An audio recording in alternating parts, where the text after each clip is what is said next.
Hi everyone. Today's video is about a time period called the Enlightenment. So previously in class we covered the various changes that happened in the Protestant church, or the Christian church rather, where you had Christianity, where everyone was predominantly Catholic, and then there was this splintering, this break off with Martin Luther, because people were challenging the ideas of the Catholic Church, and then it split into Protestantism and Catholicism. And then we talked about how those changes and the scientific discoveries of the scientific revolution changed the way people were thinking about the world. Well, that constant change, this revolutionary movement, is going to continue to rise, and it's going to sort of domino effect into various other aspects of the world, including concepts of politics and human rights.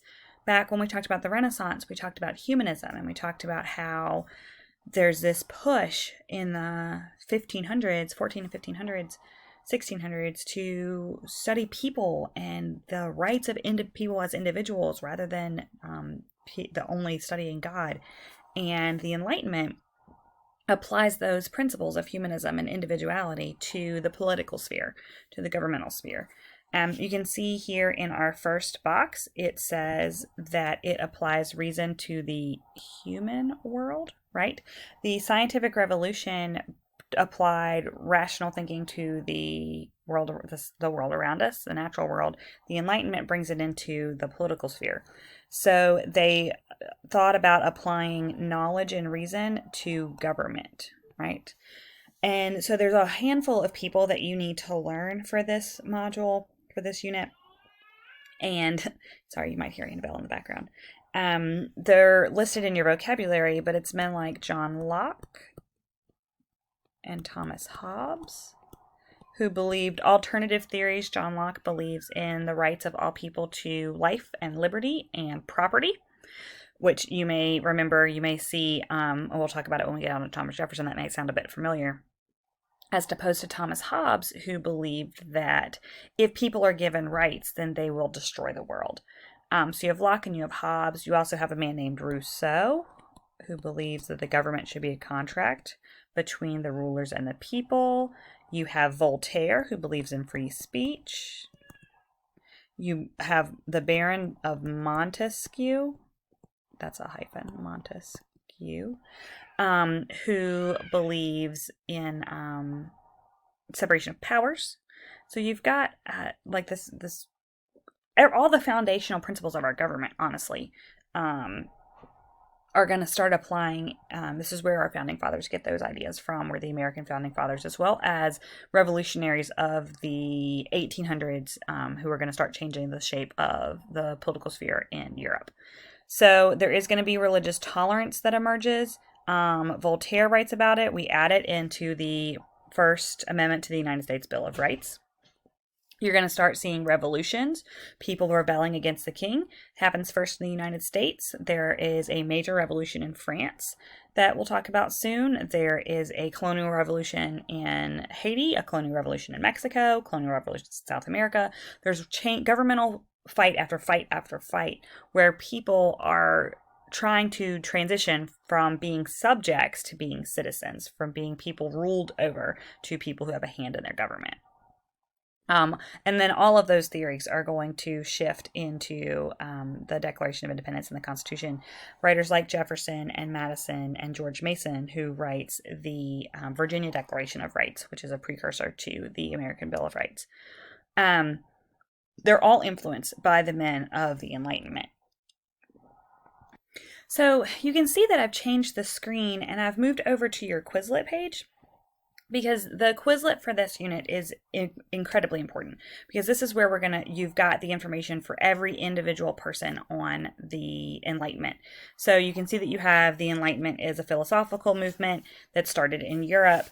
But then you've got Thomas Hobbes and what he believes in, John Locke and what he believed in, And that's where I want to talk about this life, liberty, and property concept. So the thing about Thomas Jefferson is that we credit him with writing the Declaration of Independence. We credit him with doing this monumental task in just a couple of days. The actuality is that it was a couple of people, wasn't just Jefferson by himself, though he wrote the vast majority of it. But the reason he was able to turn it around so quickly is that he parallels John Locke, who had written about 100 years earlier all of those principles that we can find in the Declaration in 1776. So much so that like a modern person would call that plagiarism. You can pull them up and parallel them right beside each other, and he deletes a word or two or rearranges a sentence through most of the document, crediting no one but himself. But it's this basic concept that people who are being mistreated by their kings are allowed to overthrow them, have a God-given right to overthrow them. Whereas the opposite of John Locke, Thomas Hobbes, would have said that you give up those rights in order to be protected. And in order to live in a civilized society, you have to give up those rights. Montesquieu talks about separation of powers. So our founding fathers who wrote the Constitution, James Madison among them, who's a prominent Virginian, believed, as Montesquieu did, that power in the hands of one person could be corrupted. Absolute power corrupts absolutely is a sentence that we use regularly. And they decided that you take those responsibilities of the government and you parse them out into multiple branches, and that will help prevent some of the corruption that they saw in absolute governments. Rousseau talks about the government as a contract between the rulers and their people, right? That's an agreement that we do specific things for the government, like pay taxes, serve on juries, serve in the military if called upon.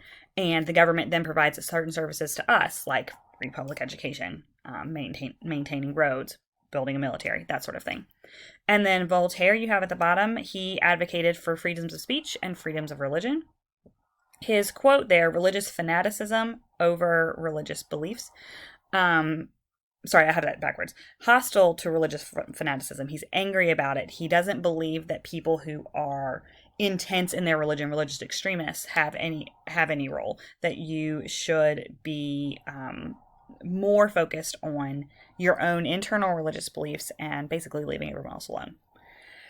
And then one of my favorite quotes from Voltaire is, I may not agree with what one has to say, but I'll defend to the death their right to say it, right? So just because we don't believe the same things doesn't mean that you're not allowed to say them.